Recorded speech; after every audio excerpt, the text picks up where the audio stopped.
women. It's the black heterosexuals versus the gays. Light skin versus dark skin. Muslims versus Christians.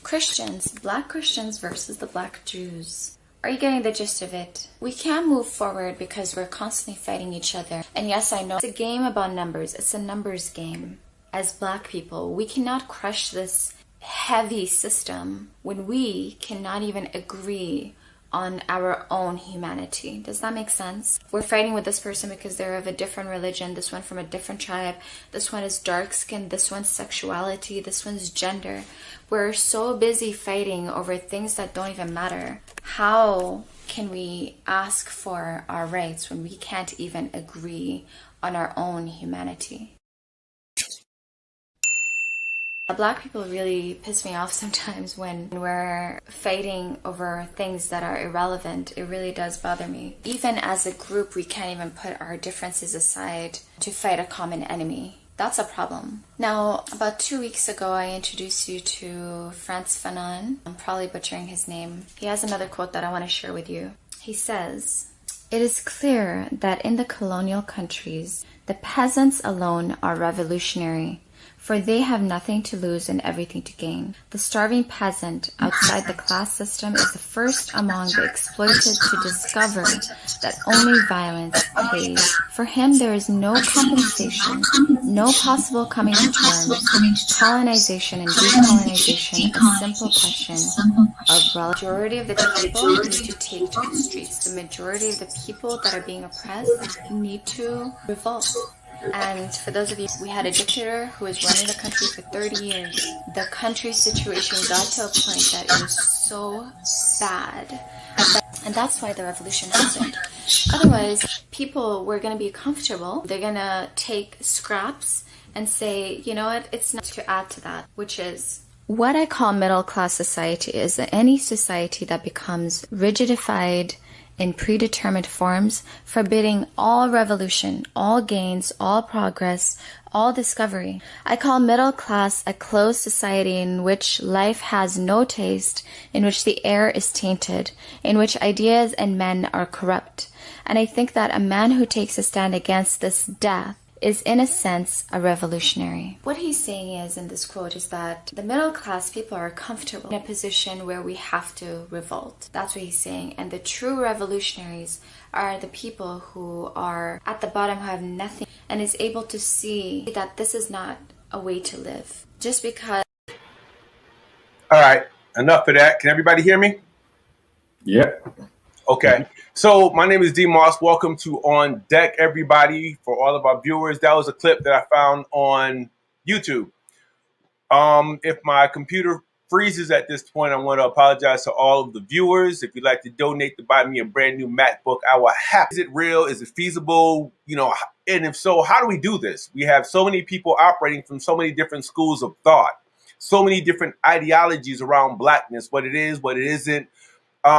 Different viewpoints around how we even self-identify. Are we brown? Are we black? Are we African, African-American? Are we colored, Negro? Whatever the case may be, everybody has a viewpoint. And when you're dealing with people who have influence over pockets of other folks within our community, people take their sex in different ways. The question is, how do we do that? W.B. Du Bois fought with Booker T. Washington around the direction of the black community. He fought with Marcus Garvey around the direction of the black community.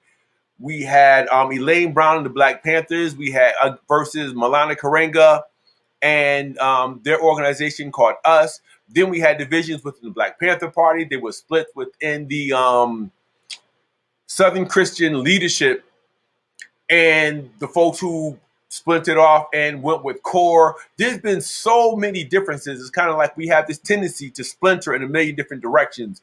You look at religious organizations. I know you have Refuge, the Church of God in Christ, the Pentecostal Assembly of the World. We just tend to splinter no matter what we do. So as we talk about black unity, I'm just curious because everybody screams it. I'm just wondering what's the solution? How do we do that? And what are your takes on black unity? And how do you define black unity? So with that being said, I'm going to open it up to our panelists, let them all introduce themselves briefly so that folks know who they are.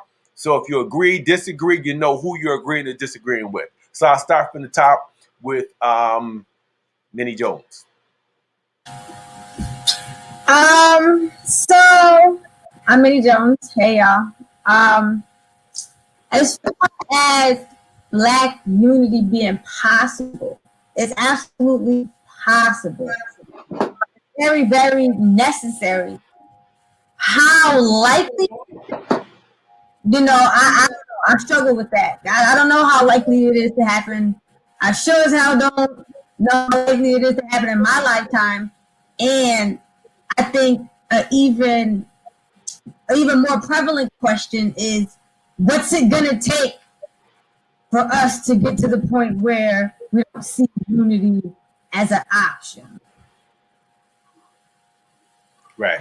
Then my viewpoint is one person will say unity is we all have to think the same, do the same, be the same. Another person will say, no, we have to have, some big goals in common, and then we may differ on some little things. So in order for us to say, is it possible? First, we need to define what it is. And then we need to look at what we're willing to do when we actually know what it is to begin with. And I'll stop there for now. Okay, thank you. Sana. Hi, I'm Shauna Joseph. I'm a law student at Western New England.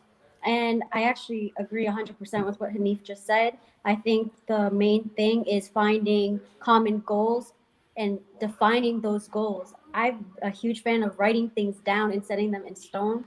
And that's how a game plan is set in place. We fight, I think, more so too much over the little things that can be worked out at a later date.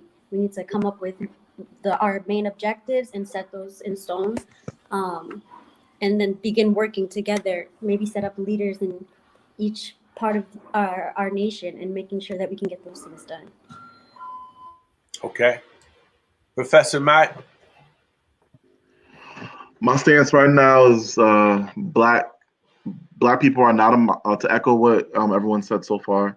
Black people are not a monolith. I think that the different groups within us, whether you're talking about the Divine Nine, the Black Panthers, Pan-Africans, Nation of Islam, all beliefs and values and causes that each of these different groups represent and fight for should be acknowledged. However, when it comes to Black unity, I think what's going to get us there is, again, to echo what Shauna and Hanifa just mentioned, is finding those common goals and those common things that each of the groups want to rally behind and want to establish on a Black agenda. And when we come to an agreement on that Black agenda, that's the agenda that we take to Congress with. That's the agenda that we stick to when we are being asked for support from running politicians and other leaders that come into our communities. I think having a collective agreed upon agenda of some set goals that everybody kind of so that everyone supports would be a great start. Okay. Thanks, Professor. Tom. You're on mute, sir. There we go. Yes, hi, everyone. My name is Tom Shepard. I am the elected parent member on the New York City School Board. And I've been thinking about this while we've been talking, and I will totally co-sign on what Hanif, Shauna, and Mac have said. For me, I think that when we talk about unity, that we do have to be clear about what we're talking about, right? Okay. I think that if we're gonna, I don't think that the real conversation is more about unity and identity as much as it is unity and purpose, right? Or, it's like you look around and it ain't just Black folks that are, separate themselves by religion or ideology or sex or anything. You're like, society does it. But white folks or with their whiteness, we get there, right? I think for Black folks, it's the same thing. And for me, my biggest example, and I think you alluded to it, was the civil rights movement. And I always looked at SCLC and SNCC, right? And you look at people like John Lewis and Dr. King, or you look, or Stokely Carmichael and Dr. King, right? Both wanted the same outcomes, and that was equality for Black people. Just the approach was different. So, in that, unity was around the purpose, right, or the goal, and the methods, and like how and what were really sort of the individual goals of individual groups. So I think this is a really good conversation because it allows us to get clarity around that, like the why are we in this, not necessarily the identity politics of it. Okay. And just really briefly, I have another video. Hopefully it won't mess up. WB, and you'll see. Here we go.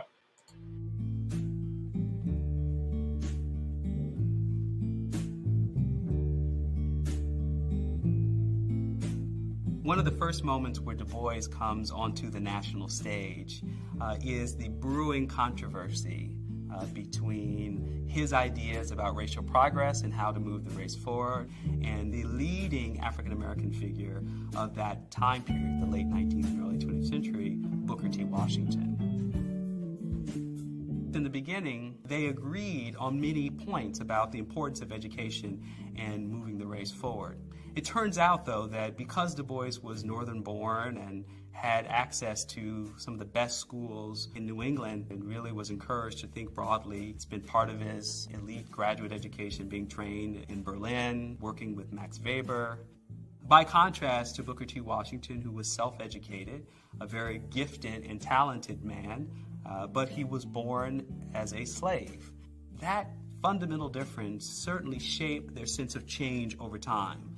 The life that Booker T. Washington eventually led as the leading, most recognized figure of African American society meant that his expectations for what the white race was willing to do on behalf of Black people were very different than of Du Bois. You could say Du Bois was a utopian idealist in some respects, and Booker T. Washington was a pragmatist, better known as an accommodationist. And so it set up an ongoing debate.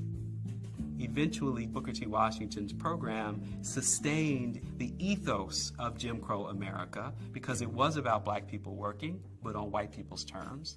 It was about a lack of political enfranchisement because Black people were subject to poll taxes and literacy tests and the inability to vote. And it was ultimately about a form of second-class citizenship that was segregated America.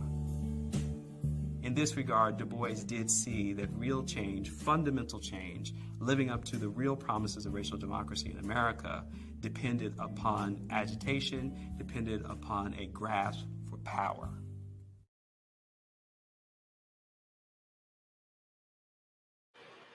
Okay. With all that being said, listen to everybody's opening viewpoints. I mean, hold up. I just seen a comment. Seneca, who's going to be joining us in a few minutes, says, how about, as it pertains to Black unity, how about a centralized movement with specific goals, ideas, common objectives, but still allowing individuals and groups to move independently? As we talk about Du Bois and Booker T. Washington, Du Bois, and later on Marcus Garvey, everybody had the same goal. We want unity. We want equal treatment. We want equity. Everybody seeing the same endpoint. But again, it goes back to how do we get to the point where we develop specific goals, ideas, and common objectives? Who takes the lead on that? How do we tell someone to set aside their own personal agendas or whatever, mode they think we should be in? How do we get people to set that aside? I'm just kind of curious as to your thoughts on that. While we were going through this, yes, I saw I looked at the definition of unity in the Merriam-Webster dictionary. Yep. And one of the it says the quality or state of not being multiple, oneness.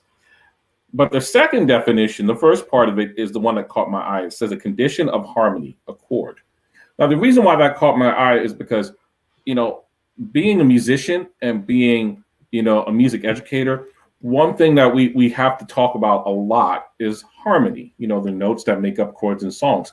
And one thing we have in harmony, which is really interesting, is like if you go to a piano and you take two notes that are a half step apart, and you play them together, it sounds dissonant. It sounds like really bad. It's clashing. It's not a sound that you want. But if you take those two notes that are a half step apart from each other that are dissonant, and you put a couple of other notes around them, now you don't hear the dissonance anymore. You hear a beautiful chord. There's harmony there. These two notes that are dissonant are now part of a larger work. And in the same kind of mindset and thinking, I think the larger framework is the thing that I think we have to all agree. If equality or equity is the larger framework, then there's room for multiple voices in that larger framework, as long as everyone is heading towards the same goal. Just like in music harmony, there's room for dissonance as long as you know how to put the right things around that dissonance.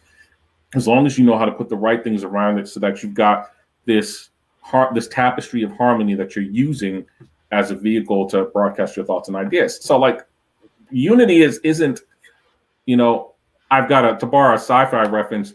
It's not like we're the Borg, we're going to assimilate everyone. Everyone's going to think the same thing and going to be the same thing. And that's what we're going to do. It's not that.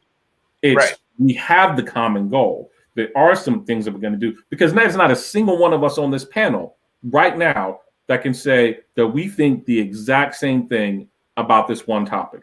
But yet we're here unified with the objective and goal of talking about what this is and how it could possibly come to fruition.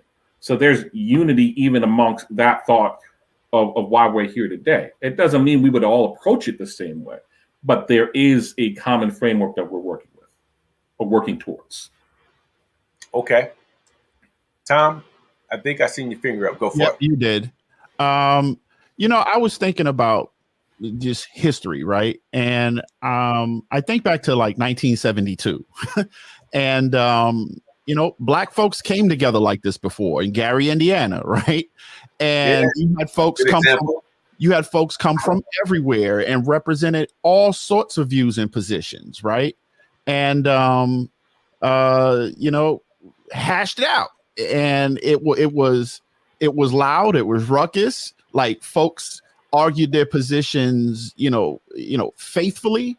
And at the end of the day, they came up with a declaration, like a document that they were that they all sort of shared with the world, right? Like this is the result or the fruit of our labor.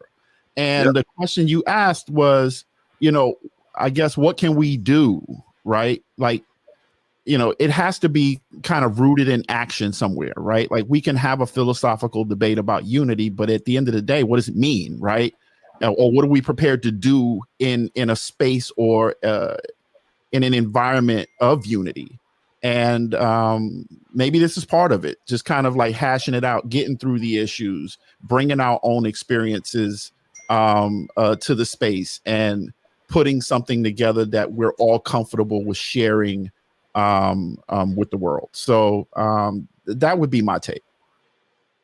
Okay. Professor, you just hit something in the comments. Talk about that.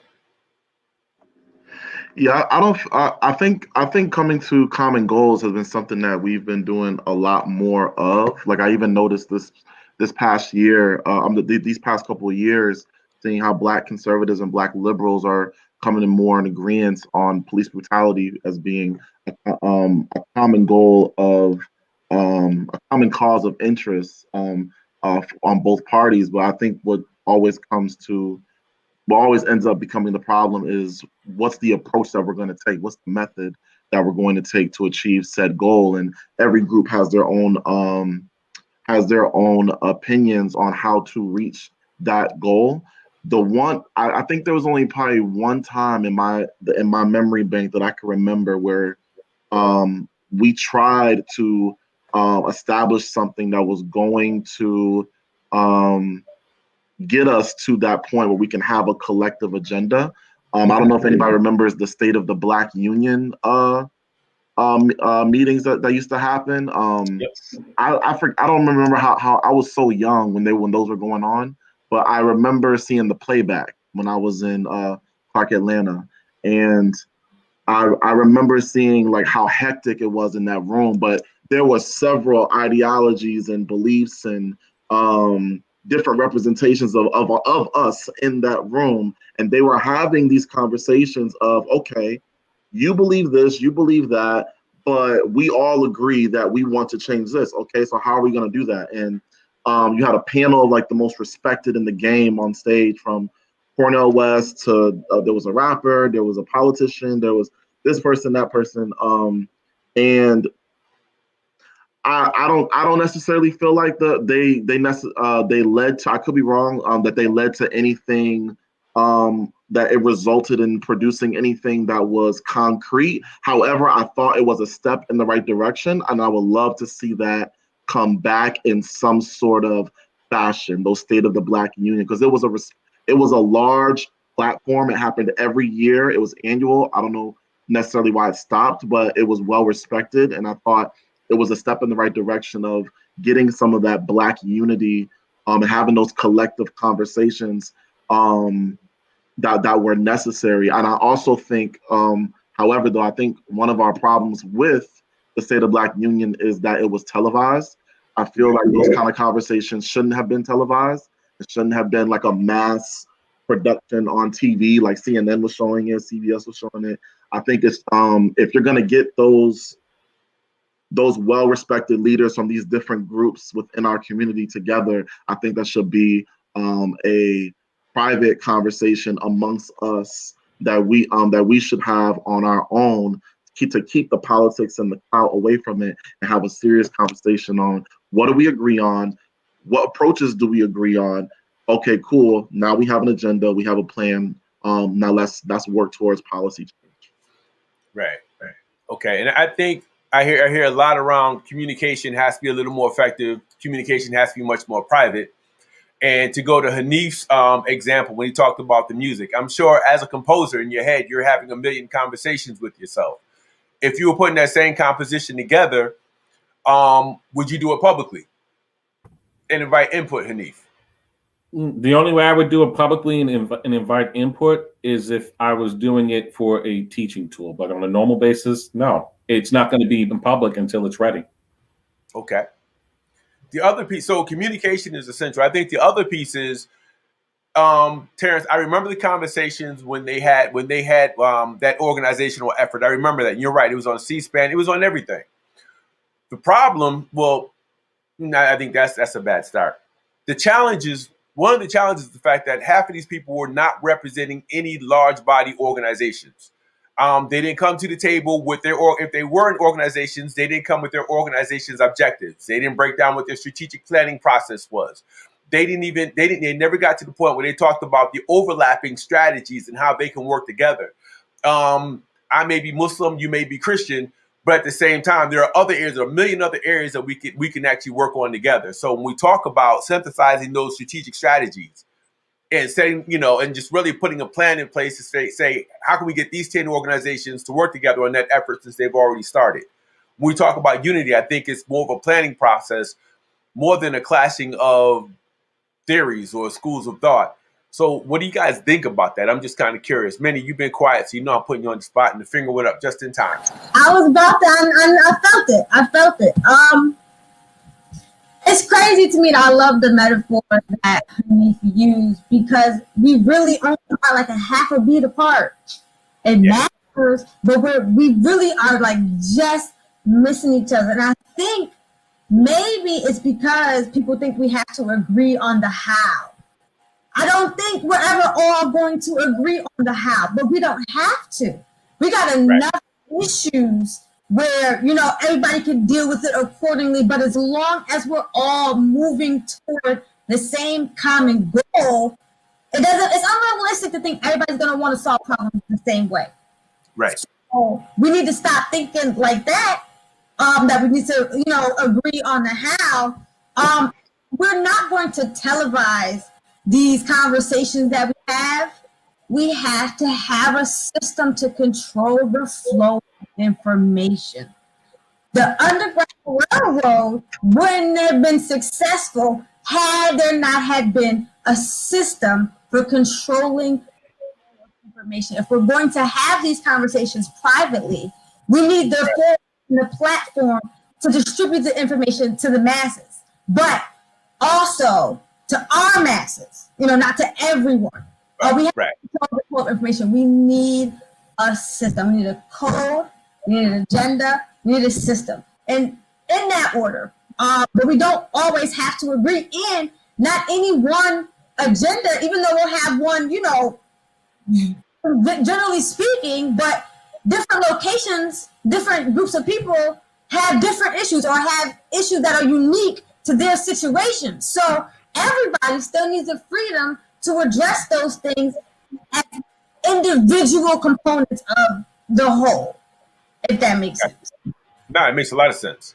Nick, I seen you about to say, I'm getting good. I seen the hand about to raise. Go for it. See, what Minnie said when she talked about the Underground Railroad, now the thing about that, this hits into one of my areas of expertise as a musician and music teacher, is a lot of the messages in the Underground Railroad were remnants of a culture that was taken away from them, that they were able to disguise it. Like a lot of times when we go to these concerts, these Black History performances, we hear songs like Wade in the Water, and we don't even know that what Wade in the Water really was a covert communication for what you need to do when you get to this point, in the Underground Railroad, or Swing Low, Sweet Chariot. Like a lot of these Negro spirituals were really coded messages. So the way they were able to use music to get through the day was also the same way they were able to pass through messages. Because what we have to understand, and I mean, this may seem off topic, but trust me, it's not. What we have to understand about this is that the reason why the drums were taken away from them here in this continent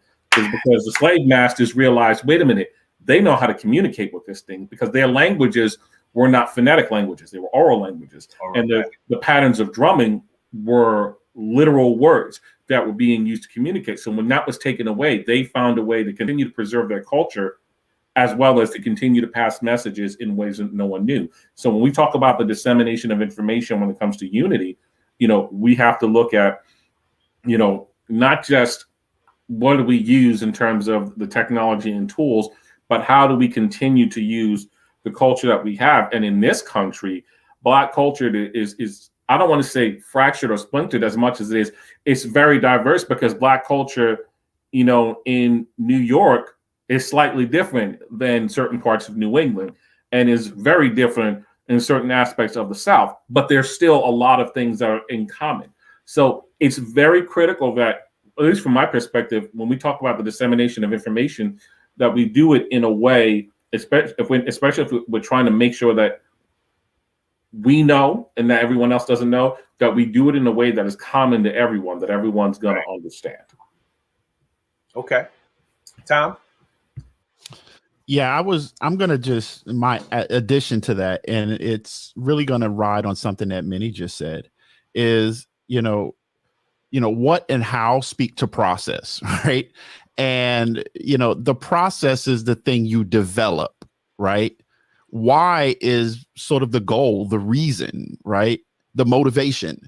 And, I really do think that, as Black folks, like folks have been saying, like, my experience in the Bronx is different than your experience in Springfield, right? Is different than someone's experience in, let's say, Chicago or Oakland or Savannah. And with that said, what we bring to the table is going to be different, right? Our experience, our position, our point of view is going to be different, right? But what we ultimately agree on is the why. And we have to, you get the why first. And after that, like, this is, like, I look at the, over the last few years, really the conversation around, like, police brutality, right? And everybody universally agrees that, like, the police need to stop killing us. And it just manifests itself differently in different places. But everybody agreed to the why, right? Like, we are doing this because police are killing us, and this needs to stop. And, it plays itself out in different ways, the what and the how. But everybody agrees. And I think if we're going to talk about a movement in unity, right, that we do have to agree on the why first, like get that. And I think that's going to be the easy part. It's the process part that's going to hang everyone up. But, you know, that's the part where if we're all able to sit back and really pay attention to each other and understand that my experience is different than yours and yours is different than mine, then we can develop a how and a what that really gets us where we need to go. Okay. Similar to how they did in, where am I? In Atlanta. We look at Atlanta this past election, the runoff, in terms of how they went about accomplishing such a feat. They had the black congressman down there, the way that they went about it, text message, emails. They did a lot of public work, but, you know, for my relatives down in Atlanta, down the Georgia area, they were talking about how they would hit up people knocking on doors, personal conversations. They showed me text messages saying, do not share this publicly. Do not share this on Facebook. You know, the way they went about doing it, I think communication is critical. The other piece is, let me just back off for a second. As we talk about this, is the first order of business taking white people out of our conversation as we talk about Black unity? Because oftentimes there's a whole lot of they and them, and we make constant references to them as we're talking about us. Minnie, go. Hell yeah, we got to take them out of our conversations. And every single one of us needs to remove the white person in us. Because we all got a white person in us to some extent where we define ourselves through their perspectives. And yes, we need to get rid of, I'm not saying all white people, and I'm not saying indefinitely either. But yeah, we need to clean house and get to the core of who we are before we even start creating strategic alliances with other groups of people. Yes, we need to get ourselves straight, you know, and it's hard. You're not gonna be able to do that when you're in the same room. Just like if you got a victim is not gonna be telling their story or going through therapy in the same room as Perpetrator. the perpetrator. Exactly. Yeah, that's how. And I think there are probably some people watching who would disagree. Well, you know, a lot of white people are allies. I think the same way, I don't know if it was Tom who said it, I think it's really about people getting directives and action steps. Some people aren't thinkers. Some people are like, yo, give me my instructions and let me go do what I got to do.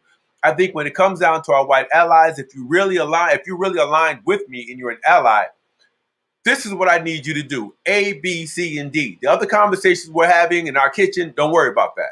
So I agree. I think we got to kind of rid ourselves of the cow. Oh, you said that was brilliant. Get rid of the white person inside of us. Yo, we got to deprogram ourselves, get that colonizer mentality out of here so that we can move forward. Tom, I see your finger up. Yeah, you know, I think back during the summer, right? So I took my kids to a Black Lives Matter Children's March, right? And I found myself bumping into more white people than Black people in the space. And it bothered me because for some reason, like the conversation about police brutality, especially this past summer, only seemed to have legitimacy because white people were part of the conversation, right? And for me, I'm just like, no, like if this is my issue, allow me as a Black person to bring my issue to the table. I don't need you to legitimize my issue, right? Like I don't need you for that.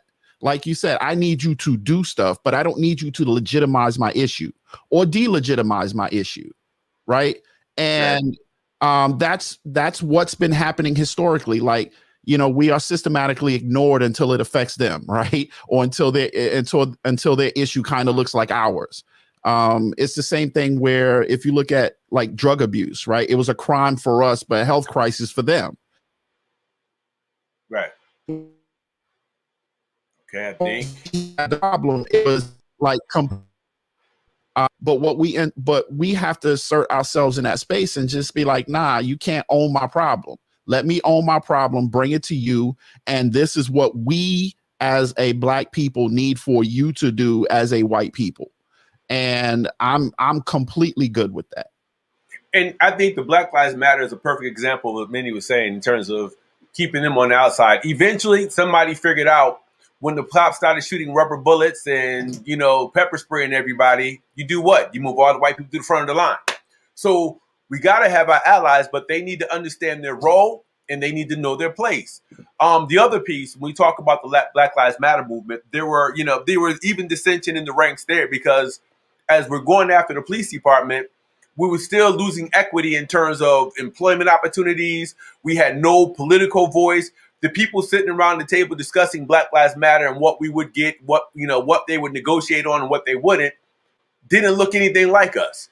And even for those of us who worked with those white folks in those capacities in municipalities across the country, we still weren't in those rooms. Those were white people in those rooms determining. So I think there are a number of things. We talk about outcomes and what we hope to accomplish. I think we need to determine what the outcomes are and how we're going to achieve them, what roles, the benchmarks, the responsibilities. I think we have to delegate that, and I think we have to back into that. So I just want to go real quick to what Malcolm has said about Black unity, if that's cool with y'all. And I think Rob Jones had a comment. I'm going to read that real quick. How do we keep the message / movement on track / code between foundational Black Americans and non-foundational Black Americans towards common overarching Black goals? Personal opinion, when it comes down to get into the conversation of foundational Black Americans, and for those who don't know, we're looking at those folks in America who were descendants of slaves in America. I think there's much common ground, Rob. I think when you talk about slavery impacted all of the Western Hemisphere. I'm starting to watch more BBC shows with, with films by Black filmmakers as they talk about the oppressive forms of racism that they dealt with over in the UK. We don't deal with that because we only focus on our own problems. But when you have those same people coming from an extremely racist environment and they come over here, it's not that they don't get foundational Black Americans. When we talk about folks in the island, my grandmother's from Antigua. The Queen ruled Antigua even after independence. They still dealt with like rabid racism.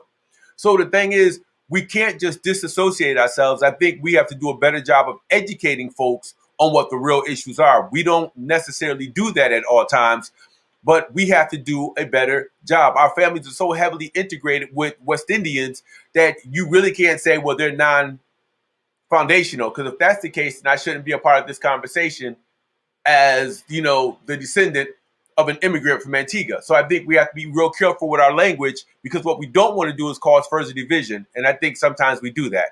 I'm not sure how other people feel, so I'll let other people talk about Rob's comment regarding the foundational Black Americans and non-foundational Black Americans. Anybody want to chime in? Yeah, I'll chime in. All right.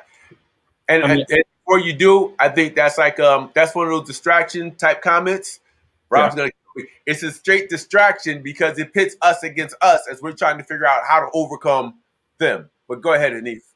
Having had this conversation with Rob several times, I think one of the things that he's trying to pinpoint at is that it's not the case with everyone, but there have been cases, I know I've experienced it personally, where there are people that have come here from other countries, whether it's Europe, whether it's from somewhere in the Caribbean, and it's an attitude that they've experienced, like, well, you're not really Black enough because I'm from here and this is where things are, or, and it's been on both ends of the spectrum, where the one that is not, as Robert called, foundational Black American has looked down on someone that's foundational Black American, or the one that is a foundational Black American has looked down on someone that isn't.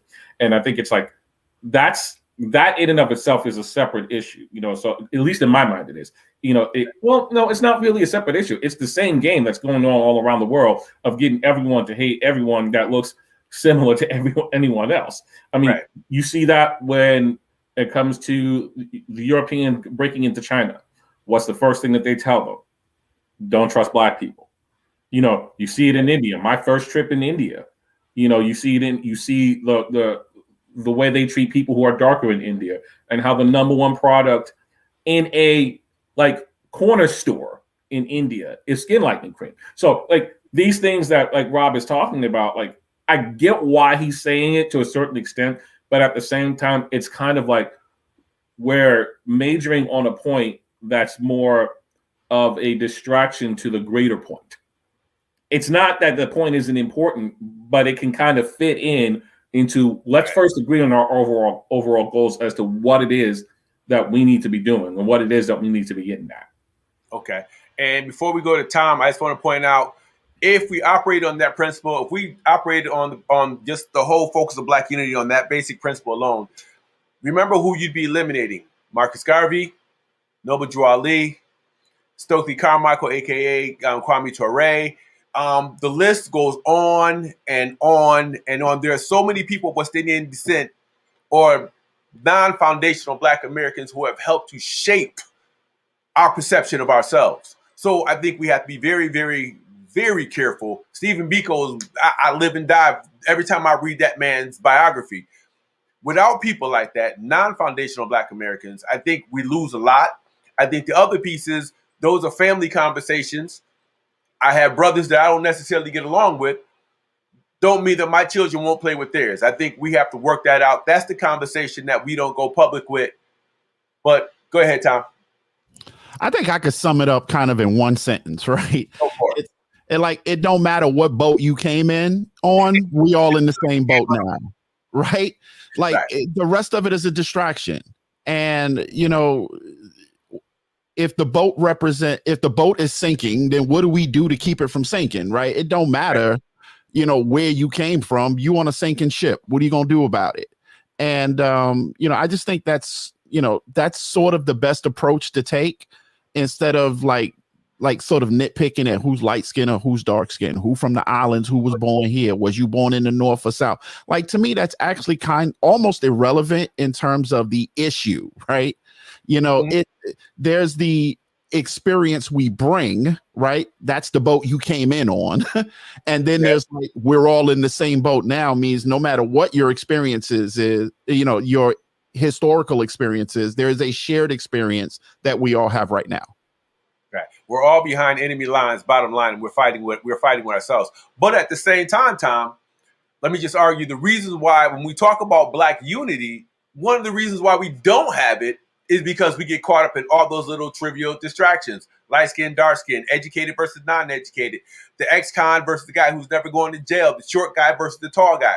We get caught up in so many friggin' distractions. We get hit with the distractions and it ends up turning into all these internalized beasts. And I think it goes back to what Minnie said earlier. I'm actually agreeing with Minnie.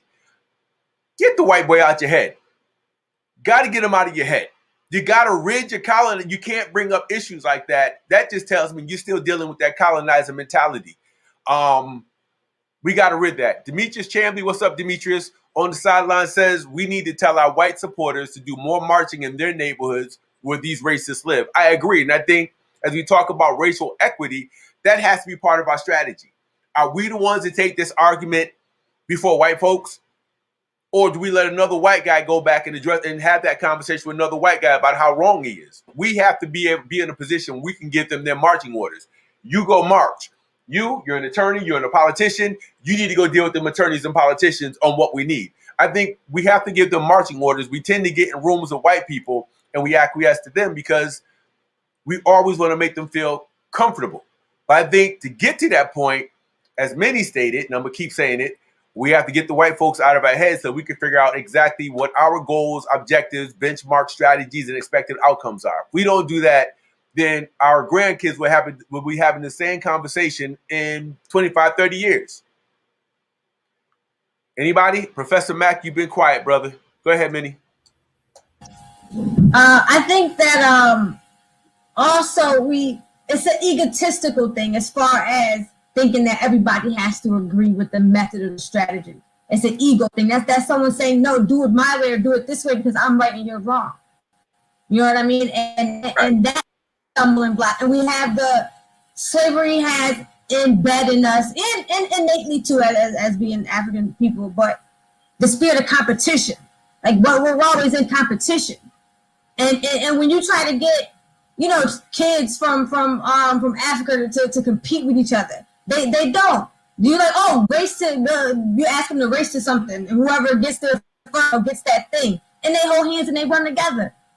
You know what I mean? So we got to think in along those lines and stop seeing each other as it's a scarcity mindset too.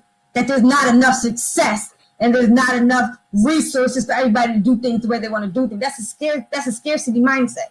and that's going to keep us broke.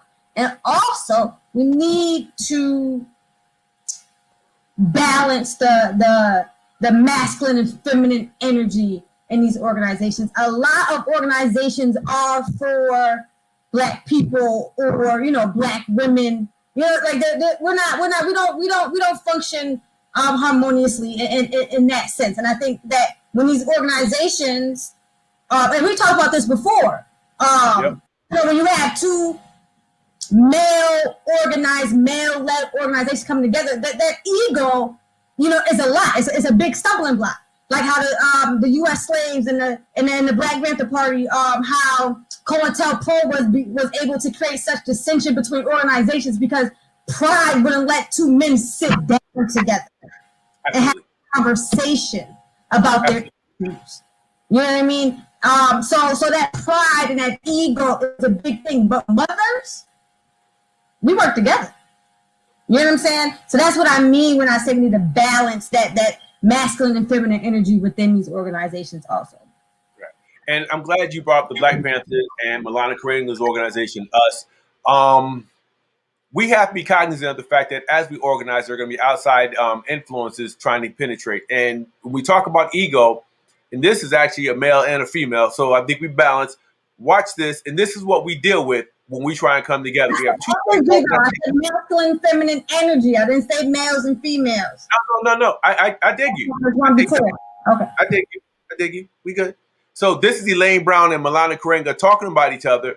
Both of them on the right path. The Panthers and that 9-point and that 9-point plan. Milana Karenga talking about the Afrocentric values. This is what we ended up getting from the two of them.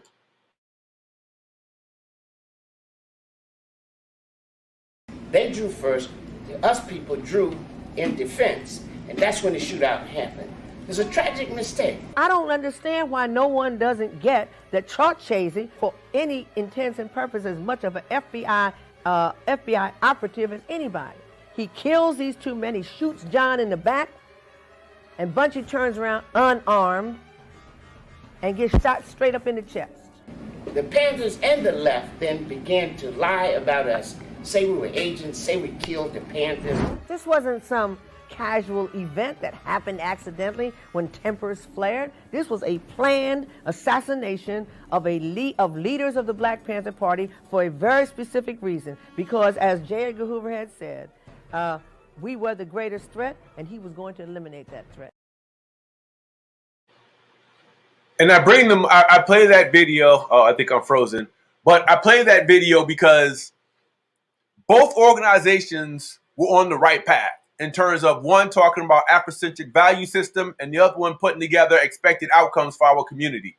Imagine Elaine Brown, one of the most powerful, I probably say one of the most brilliant leaders the Black Panther Party has ever had. Imagine if her and Milana Karenga were actually to sit down and had worked together instead of them going to war on the streets like gangs. So I think we get caught up with distractions and we don't pay attention to the outside influences. So I'm gonna read some of the sideline comments. Here we go. Ricardo Wilson says, I think we need to get back to the Marcus Garvey and Malcolm X days of showing our presence in the streets by the numbers in a militant form. Rob Jones says, how does the term people of color dilute the focus on Black initiatives? Anybody wanna? Tom, I see you. Yeah, actually, I wanted to. I was thinking about Ricardo's comment, and I think my response or my opinion would be that there's a place for both, right? Like I go back to the civil rights movement, and there was just as much of a place for those who sat at the lunch counters, right, as it was for the Nation of Islam and the Black Panther Party to take to the streets, right? I think sometimes we get caught into things one way or the other, right? Like it has to be militant or it has to be like sitting at the lunch counter, right? It can be some combination of both, or it can be something different than both of those, right? And that's a function of who's coming to the table, right? Like if we allow folks that come to the table to come with their experience, right?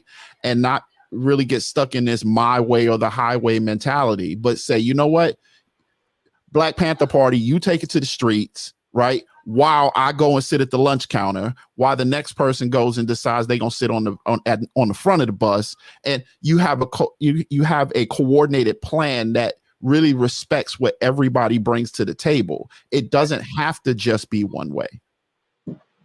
Absolutely. I think to Hanif's point, when he started out earlier, when he talked about the composition, imagine if we took Booker T's brilliance around Black people owning land. He said, yeah, I'll take your second class status. Just give me the land. We get the land. We can farm on our own. We can live on our own. We go to Marcus Garvey's brilliance when he says we need to be a nation. If we were to act and function like a nation, the Asians in this country function as an independent nation within America. The Jews function as an independent nation. That's what Marcus was talking about. Imagine if we took the brilliance of W.E.B. Du Bois and we said, you know what? We need that academic intellectual portion of our community. We need to further their development. We look at, Malcolm, and he talks about these issues are not civil rights issues. We're already their equal, more than their equal. But what we're talking about is equity. We're talking equity. We're talking human rights. We take Martin Luther. We would take all these great people, mold it into one thought. I think we can move forward instead of looking at them competitively. Go ahead, Hanif. But when we also talk about equity, the one thing I want to say, and whether people agree with it or not, is irrelevant to me. But the one thing I'm going to say is that you can't even begin this conversation about equity and equality for Black people, and when it comes to racism, things we've experienced, if you're not talking about economic empowerment. Because none of these things, like let's look at the communities you talked about, that Marcus Garvey talked about, that act as independent nations, as an independent nation within this nation. Both of those communities got money. Absolutely. And, if we're not talking about what we do, if economic empowerment is not part of the how we do and part of the plan, then the plan is doomed to fail. Because everyone that makes a move in this country for their group's interest, whether it's, ethnic interest, whether it's political interest, they do so with money. And they do so with using organizations and various different things, and I think that's one of the things we have to look at. And it kind of falls in line with what Tom is saying, because, if I've got $10 million and we've got something and we're trying to fund these different things, and everyone's like, well, we got this, we need some people out here to protect, these people that, want to do this peaceful thing in case it gets violent, or we need some people that can go up to Washington. All these things cost money. So we have to remember that economic empowerment must be a cornerstone of our strategy. Otherwise, we're only going to get but so far. It's going to be similar to conversations that we've had on this panel before. We're going to get so far, and then we're just going to step back because we don't have the resources to finish what we started. I agree with you 100%, Hanif. Going back to Ricardo Wilson, when he talks about the, just the militant presence, we need people to defend us. We've gotten to the point where we've had industrious communities and they were destroyed and everything was taken from us. So economic development is critical. So we have all these brilliant organizations and entities across the globe, across the country in the Black community. We have organizations that can focus on economic development. I look at a lot of these young people, they got these circles of creatives all working together and supporting each other. We have to do that. Tom mentioned Gary, Indiana, with Richard Hatcher. I'm not sure people are familiar with Gary, Indiana, and what Hatcher did down in Gary. When the Democratic Party down there refused to allow them entry, they created their own party. I think that was the 21st District Democratic Party. And then what he did when he got in office, his thing wasn't social justice. He was where you're at, Hanif. He got all the Black contractors to pool their resources. So instead of them just paving a parking lot, they began to pave at the major airport down there. They got all the paving contracts and they paved all the municipal and state properties within the Gary, Indiana area. He said all those contractors working. So I think we got to go back and take lessons from history. Most of us call ourselves students of history, but we don't really read history and look at some of the brilliant strategies that they implemented back then to see what is practical today. I think a lot of this, I think what Hatcher did, oh my God, he set the tone for Black, when people say I'm the first Black mayor, but did you do what Richard Hatcher did? If you haven't done that, then you're just another chocolate-covered white boy who is doing us no good. So this dude brought everybody together. So when we talk about that, Hanif, you're absolutely right. I think we need that militant form. There's some cats who just lethal with their hands and they can shoot a gun. We need people like the Proud Boys. All the white boys coming together, they don't all agree. They come from different backgrounds. You have judges, lawyers, doctors, teachers, landscapers, truck drivers. They come together. You have the cats who walk around with the guns and you have the cats who are running for office. They don't agree, but they come together and they stay, as Rob always says, they stay on code. So I don't think it's an issue of whether we do economic development, create a military arm, a militant arm, or create, whatever the case may be. I think it's not an either or situation. These are all the objectives that we have. This is the plan. Let's organize this shit and let's make it happen. Professor, you had your hand up. Yeah, I was thinking on what Minnie was saying earlier about how we don't have to pick, we shouldn't be focusing on picking just one approach and one method. Absolutely. But okay, so we were talking about economics, right? So like say like in the sense of group economics, what do you do when approaches conflict with one another? You'll have for example, one group of Black people who feel that in order for us to get economic power in this country, we need to separate and we need to focus on art. We need to focus on group economics. We need to focus on supporting only Black businesses and then supporting only Black learning spaces and so on and so forth, right? But then you got another group which is probably more Republican and conservative, and they say no, segregation is the wrong way, integration is the right way. Two conflicting approaches. So how do we in a situation like that, right? Trying to come on a common goal, a common agreement on a goal for economic change, which is one of many causes that we often debate in our community. How would we handle said situation? All right, we have two hands up. Ladies first. Ms. Jones. Okay, that's why I said we need a code. You understand what I'm saying? We need a system of self-governance when it comes to solving these issues, just like we used to have when we had that, when it was a tribal thing. So first, if we have a code, we can determine whether or not they're on or off code. If they are on code, then the focus becomes how we support each other. Right. We're not all going to agree. We have to stay on code. And if we can't deduce amongst ourselves whether or not someone's actions or a group of people's actions are on code, we take it to a tribunal. We take it to the elders. Because either the behavior needs to be addressed and modified, or the code needs to be addressed and modified. You understand what I'm saying? And when you have a code and you understand where you are, you can also place things on the spectrum. Like, whoa, y'all way left. But as long as you're on code, we're going to give y'all that right and the opportunity to be, and we're going to support each other in the way that we want to live our lives. If y'all want to live with white folks, that's fine. Stay on code. As long as you stay on code, that's fine. If that's what the code says, stay on code. But if you refuse to be on code, and the majority of us are in agreement with that, then there's got to be procedures and guidelines for how you handle situations like that. But there's room for everybody to be who they are. But it's important that first and foremost we have a code. Okay, Hanif and then Tom. Just like we've been saying with a lot of other things, there is, when we talk about Mac's question, there is absolutely room for both. And in fact, we're seeing it.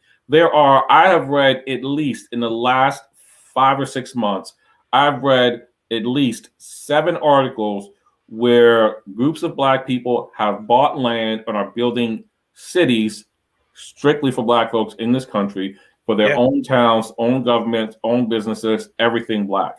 And to be honest, and this is my perspective, I think you're going to need a little bit of both, because you're going to need a place where you can go to and not have to worry about, provided, as many said, everyone is on code and everyone knows what the code is, and everyone is in agreement with that.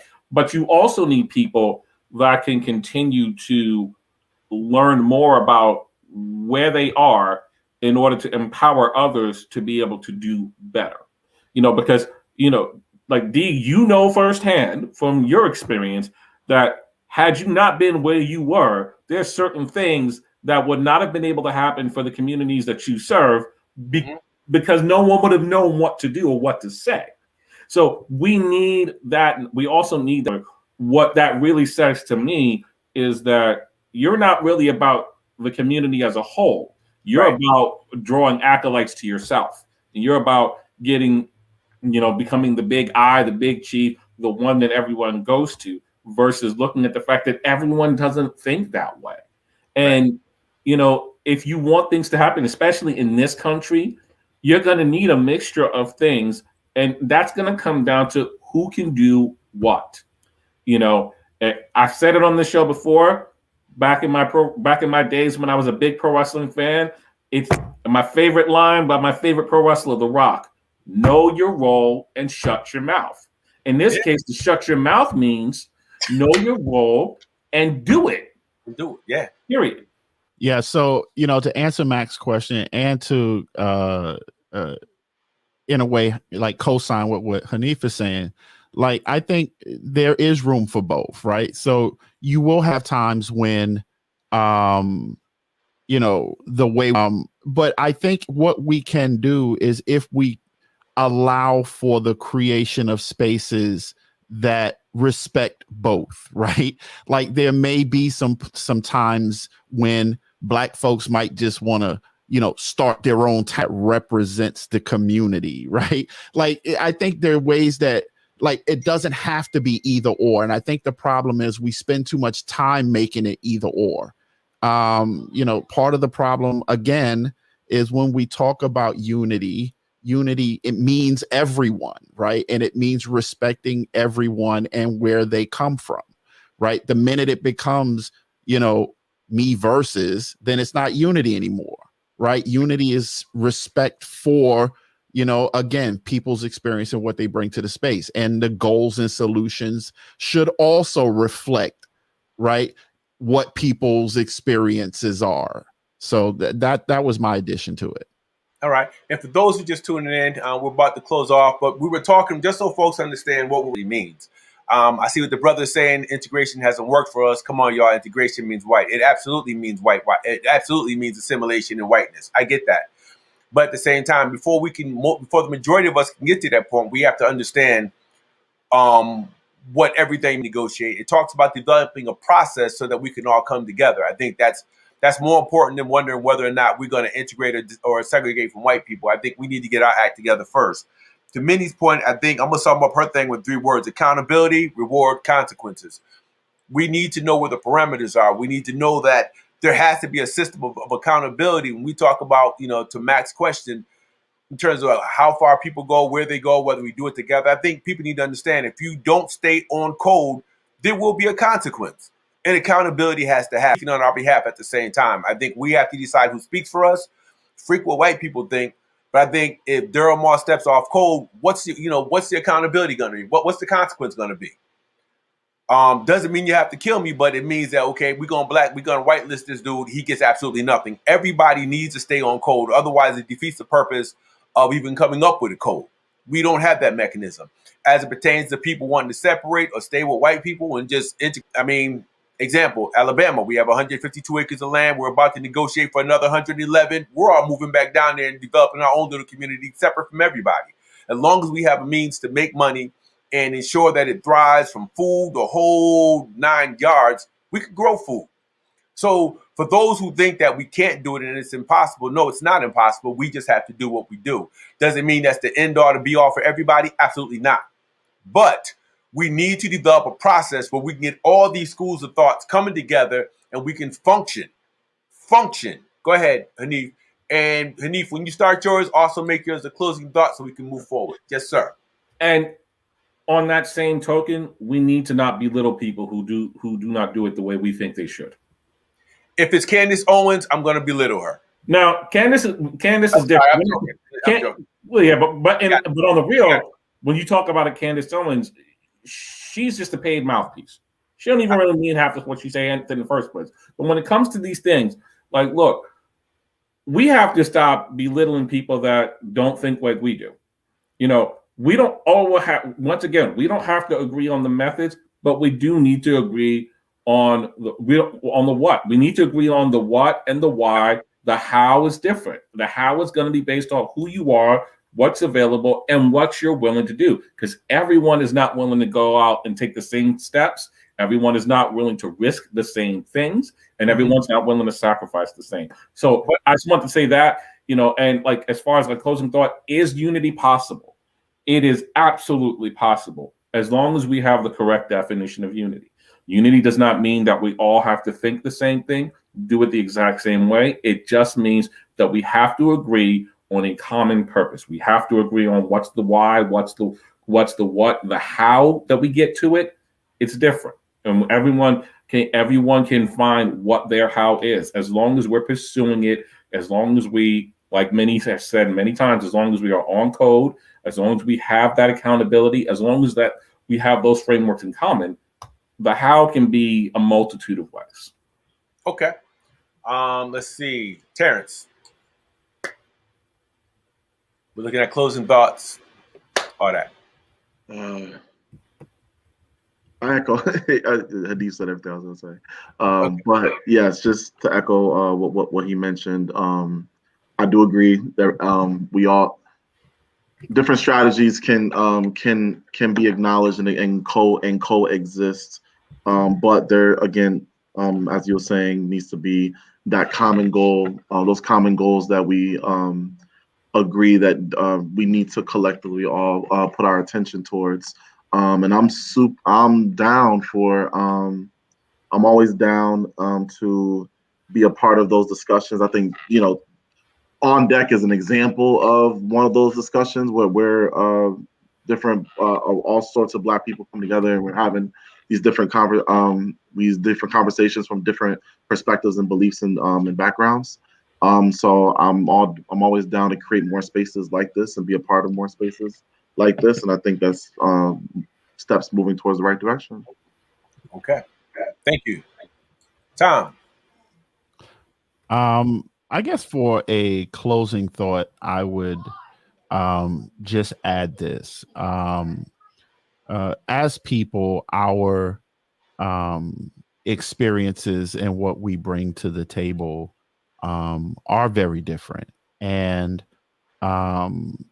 again, if we're going to talk about unity, then unity should more reflect our goals than this idea of identity politics, right? And with that said, like, it's okay to be who you are in a space. That's the starting point, right? Like we have that as a goal, and ultimately we develop plans and structures to get there. I think that we can certainly do that, and we have examples in the past that we can look to as we look to sort of create our own future in the way that we as a people feel like we should have. Okay, thank you, Ms. Jones. You're on mute. I just feel like when it comes to, you know, opinions, criticisms, about, you know, the way people decide to contribute to the liberation of the African diaspora, ask yourself, like, are they really hurting the people? You know what I mean? Could they use some support? Or maybe they're on the right track, they're just misguided. So instead of, you know, pointing fingers and saying, they're doing it wrong, say, how can I help them get it right? And that's it. This is help each other. Let's just focus on helping each other and determining how we can best support each other, regardless of how our ideals or our strategies are different. Just ask, how can I be of service? Okay. I want to thank everybody for being here again today. There's a million other things we all could have been doing, but you chose to be here and share your perspectives on deck. My closing thoughts, Hanif, I agree with you. It's hard to point fingers, but I look at Denmark Vesey and how successful he could have been. But that open arm thing, because people are black, just didn't work out for him. I look at what happened to Malcolm X, and the number of black people who felt they were doing what was best for black people ended up causing his death and demise of his agenda. I look at what happened with Marcus Garvey and how black people turned against him, and he ended up getting set up for the mail fraud. There's just so many examples of so many people who are cancers to our community. I just feel like there has to be accountability mechanisms in place. So I agree, Minnie. We should all be super helpful and extending arms. But then there are some people who are just cancers to our community and those folks have to be addressed. I don't think that everybody operates in the best intentions for black people. I think it's not just a simple accusation for some people. I think some people should be explored, investigated, and we have to come to the conclusions whether or not we can continue working with certain entities within our community. Are they destructive? Are they cancerous? Are they working in our best benefit? And if not, we need to have a collective conversation to find out what's being done. Historically, the black community has never looked and say, okay, well, I can't stop them from doing what they did. There are so many people who just do so many vile and nefarious things within our community and they get passes. I just think that as we talk about black unity, I think we also need to talk about the perimeters, and we need to talk about, who gets a ticket for inclusion into that conversation. If someone has a body of work and they have proven that everything they've done is just the antithesis to what we're hoping to accomplish, then I think there has to be a mode of accountability, just like we address economic development, just like we address advancement within the STEM fields within our community, just like we discuss business ownership, land ownership, equity, police brutality. I think we also need to talk about perimeters within our community. I think if we're going to move forward, we got to have mechanisms to shut certain people down. And if we don't do that, then we're doing our folks a grave disservice. Every time an organizational effort has been made historically within the black community here, Africa, the Caribbean, over in Europe, it doesn't matter. Every time we attempt to take 2 steps forward, there's always someone in our community that takes that same private, covert conversation and they share it with the Western world, and we get sent back 4 or 5 paces. So that whole thing about, turn the other cheek, accept them, meet them where they're at. We meet them when they're at if we determine that their intentions are pure and they're working in the best interest of our community. We have people who have proven over and over and over again that they're just as bad as the brother that turned in Nat Turner. Then at some point, there has to be a consequence.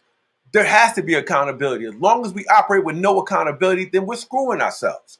So when Minnie talks about being on code, for me, that's what being on code means. To have somebody look at me and say, D, you a straight up Uncle Tom, you've been stuck. Yo, that's worse than a white boy calling me a nigga.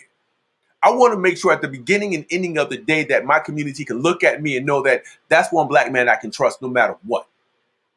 But if it gets to the point where my community is looking down at me, then no, it's not about making fun of them. It's not about helping them. It's about how do you eliminate the cancer in our circle. So everybody's entitled to an opinion, and I just shared my closing thought for the first time out of all the shows I very rarely do. I just had to get that off my chest. As we talk about black unity, folks, please take this conversation, make it a daily conversation. Talk about the values that we actually need to have to maintain these types of conversations and this type of dialogue. This is On Deck, y'all. Much love, much peace, much respect to you, and we'll see you later.